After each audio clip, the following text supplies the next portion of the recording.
Hello, my name is Sarah Prokop and welcome to my classroom.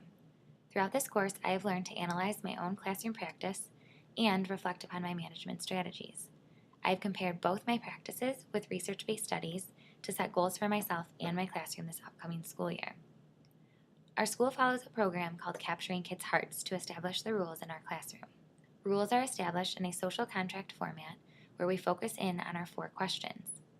How do you want to be treated by me, the leader? How do you want to be treated by each other? How do you think I, the leader, want to be treated by you?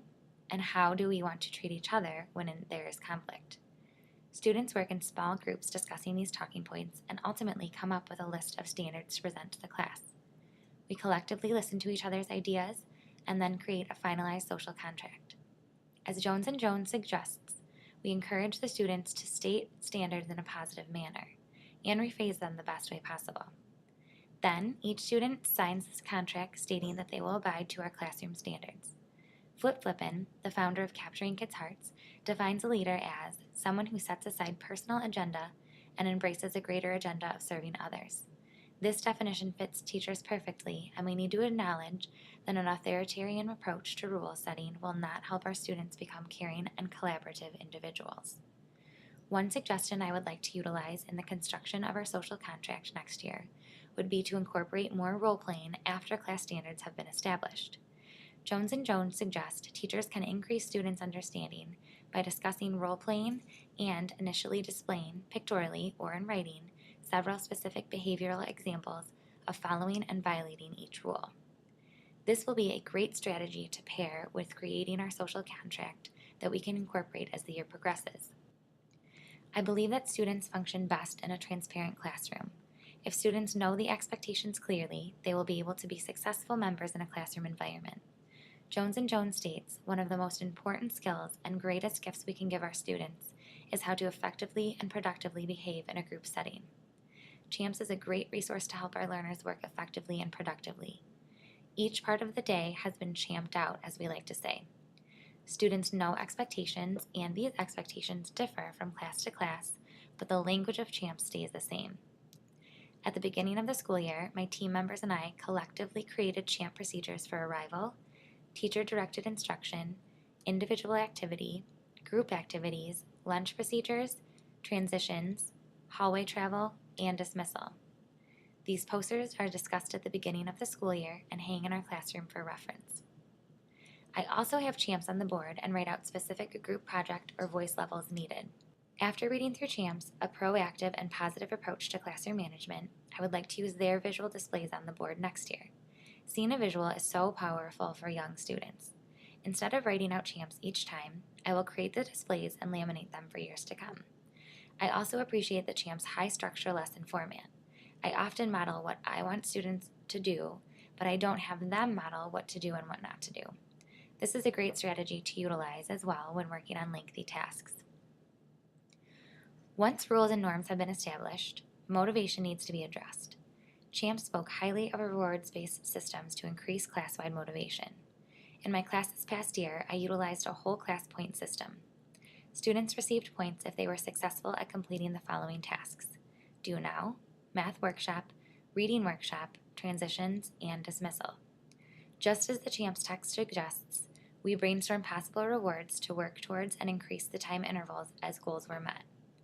I used tally marks on the board to chart our progress, and at the end of each day, students enjoyed doing the math to figure out how many more points we needed to reach our goal. This was an easy way to establish a classroom community. Students helped each other and reminded one another of their goals. There came a point where I had little to do with monitoring voice level. Students took initiative and would ask each other to politely follow our social contract in order to receive the next point. This rewards-based system is wonderful, but I would like to incorporate a hundreds chart and goal contracts as mentioned in the CHAMPS text. If I used the hundreds chart, I would be able to diminish the point-based slowly and then implement goal setting. I would like for students to set goals by the end of the year to focus on intrinsic motivation after extrinsic motivation has been established early on in the school year. There is also another system I implemented in my class, and that was economic simulation.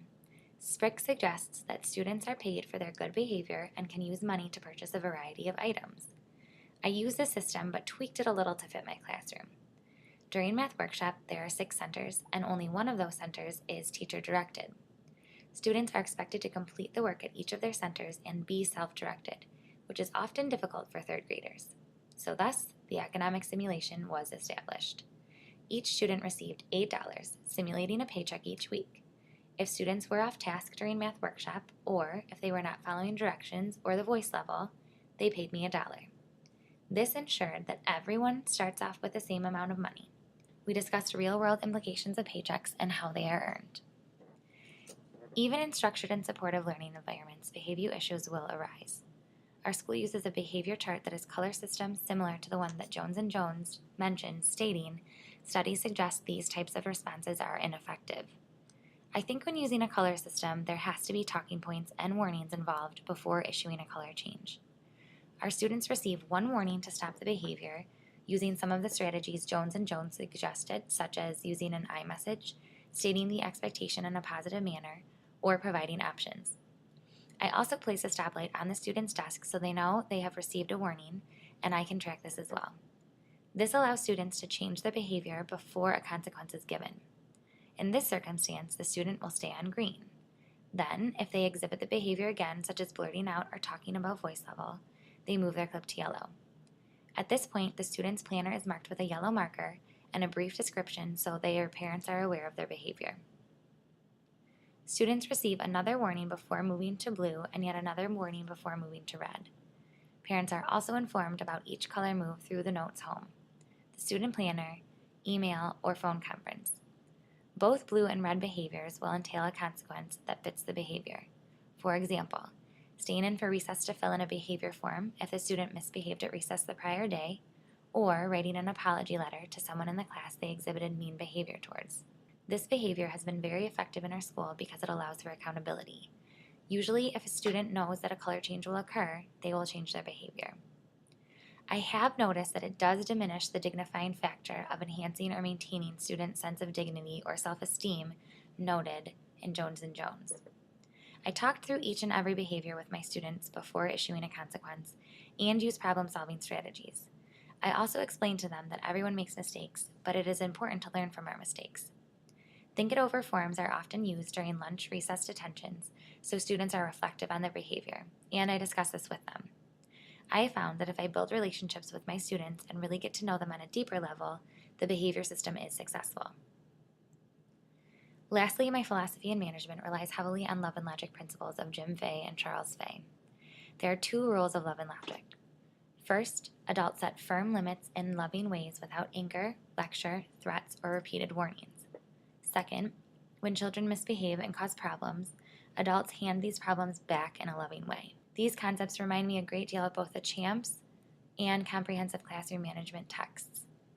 The goal is to encourage students to problem solve on their own while giving them support through the process. As teachers, we need to be less authoritative and more understanding. We need to listen, but only argue before and after school. We need to enforce loving limits and discipline children without losing their love and respect. Charles Fay quotes, "There will never be enough rewards or consequences to get tough kids to want to behave and learn if we are not first developing relationships," and I truly believe that this is key.